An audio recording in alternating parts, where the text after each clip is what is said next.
Buenas noches, Lick. A mí me corresponde hablar sobre los requisitos de los actos procesales.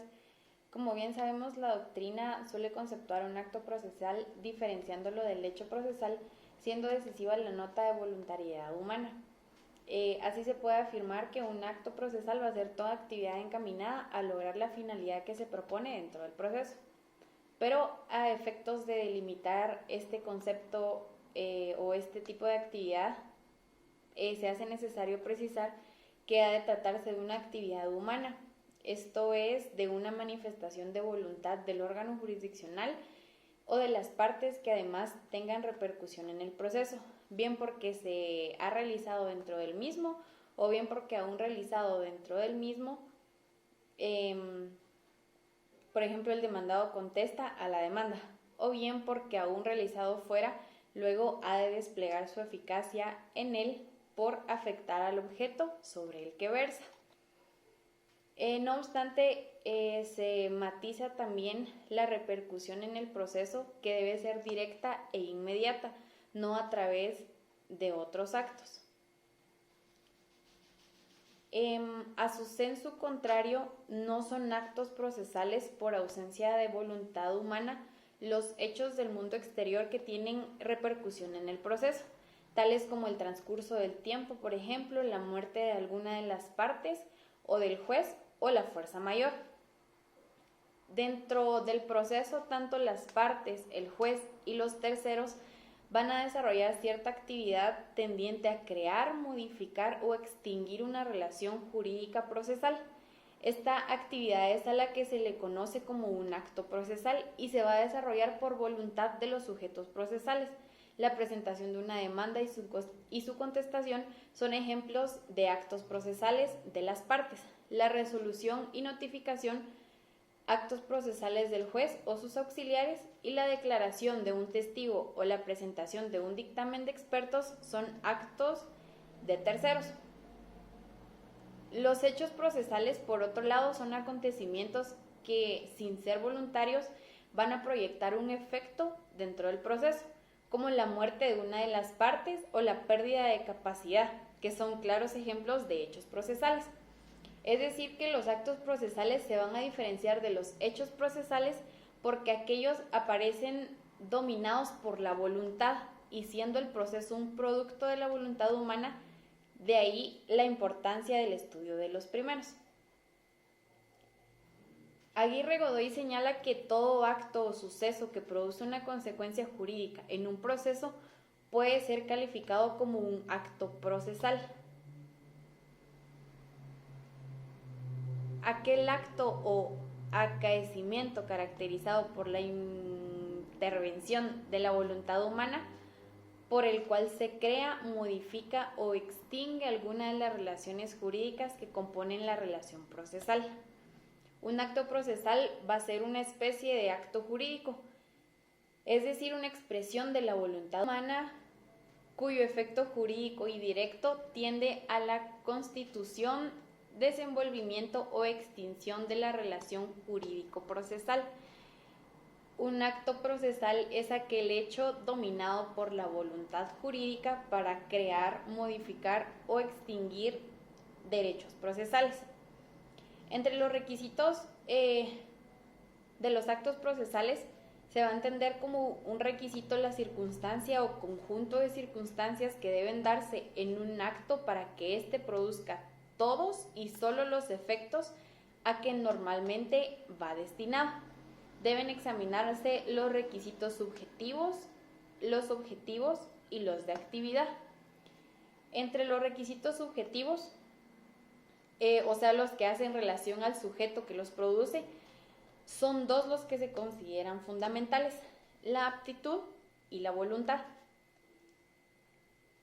Se refiere a la aptitud de derecho, y por ello es que si se trata el órgano jurisdiccional, debe ser un órgano dotado de jurisdicción, competencia, compatibilidad relativa, que implica la ausencia de causas de abstención o de recusación. Si se va a referir a las partes, estas deben tener capacidad legal para ser parte y para realizar actos procesales, y dos, deben estar debidamente legitimadas. y gozar de poder de postulación, o sea, estar asistidas o representadas por profesionales si la ley así lo exige. Si se trata de terceros, debe hacerse la diferenciación en lo que se refiere a lo que plantean las terciarias, puesto que se colocan en la situación de partes. Los terceros interesados que sin ser partes formulan peticiones en el proceso y los terceros desinteresados como los testigos, los peritos y los administradores. El segundo requisito es la voluntad. Como todo acto procesal es motivado por una voluntad interna no apreciable más que la forma en que se exterioriza. Es posible que no haya concordancia entre la determinación voluntaria interna y la declarada, en cuyo caso hay que tener criterios para poder resolver esa dificultad.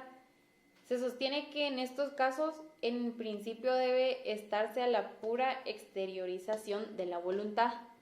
Se establece que, dada la presencia de un órgano del Estado en el proceso, los actos que ante él se van a realizar, cuando aparezcan exteriormente del modo exigido, son eficaces, aunque la disposición interna de su autor no coincida con lo que de hecho revela. En cuanto a las clases de actos procesales, en atención a su origen, se suele distinguir entre actos del órgano jurisdiccional y actos de las partes. A su vez, dentro de los primeros, ha de diferenciarse entre los actos del juez o del tribunal, los actos del secretario y los actos del resto del personal que va a integrar el órgano judicial. Tenemos también los requisitos objetivos. Siguiendo a la explicación, debe señalarse que el acto procesal debe ser genéricamente posible, idóneo para la finalidad que se busca y además justificado. Entonces los requisitos objetivos son posibilidad, idoneidad y la causa. La posibilidad viene determinada por la aptitud que tiene el objeto para poder figurar como tal en el proceso, y lo puede ser desde el punto de vista físico y moral. La posibilidad física, a su vez, se desdobla porque puede ser formal, o sea, externamente apto para que sea apreciable, y dos, material, o sea, internamente apto para su ejecución. Tenemos la idoneidad también. Aquí se trata de que no es la genérica del acto, sino la específica del objeto sobre que recae. Es decir, que puede ser el objeto físico inmoralmente posible, pero inadecuado para el acto en que se intenta recoger. Por ejemplo, una pretensión de menor cuantía que quisiera hacerse valer en un juicio declarativo de mayor cuantía. Y como tercer requisito tenemos la causa. Se señala que la causa es un acto procesal de un porqué jurídico, la razón objetiva del mismo, no el móvil personal que lo impulsa, sino la justificación relevantemente jurídica de la actividad que se realiza. Están los requisitos de actividad también. Estos últimos se citan para concluir con las exigencias que deben reunir los actos procesales dotados de eficacia. Son ellos los requisitos del lugar, tiempo y forma. En cuanto al lugar, debe distinguirse la circunscripción o el territorio jurisdiccional, la sede o población que sirve de residencia al órgano jurisdiccional dentro de esa circunscripción y el local o el recinto topográfico, como se le denomina comúnmente, en donde tiene su asiento físico el tribunal. Esta diferenciación permite precisar con su propia naturaleza las actuaciones que se lleven a cabo dentro de la circunscripción, sede y local o fuera de ellos a través de los llamados despachos, exhortos y suplicatorios. También permite hacer el análisis desde este punto de vista de las comisiones rogatorias dirigidas al exterior del país en los supuestos de cooperación judicial internacional.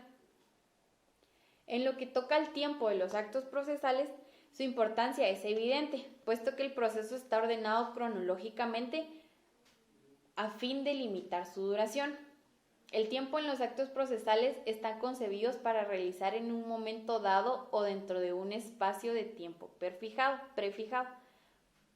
Asimismo, es importante por lo que puede ocurrir con aquellos actos que se ejecutan fuera del espacio de tiempo prefijado.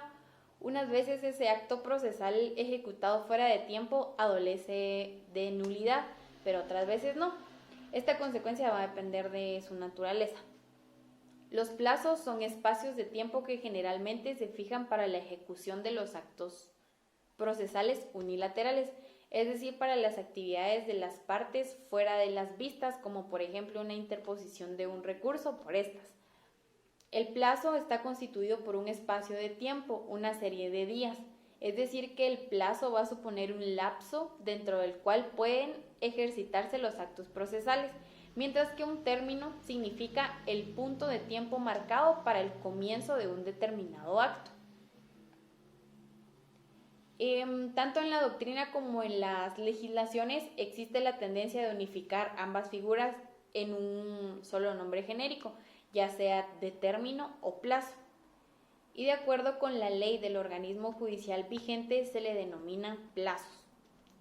De manera que cuando se habla de términos o plazos en el sistema guatemalteco, se está refiriendo al espacio de tiempo concebido por la ley o por el juez para la realización de determinados actos procesales.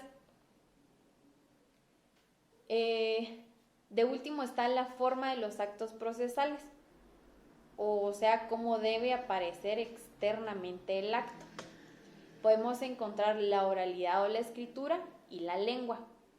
La oralidad y la escritura, en nuestro ordenamiento jurídico es perfectamente válido que los actos procesales tengan una forma oral o escrita.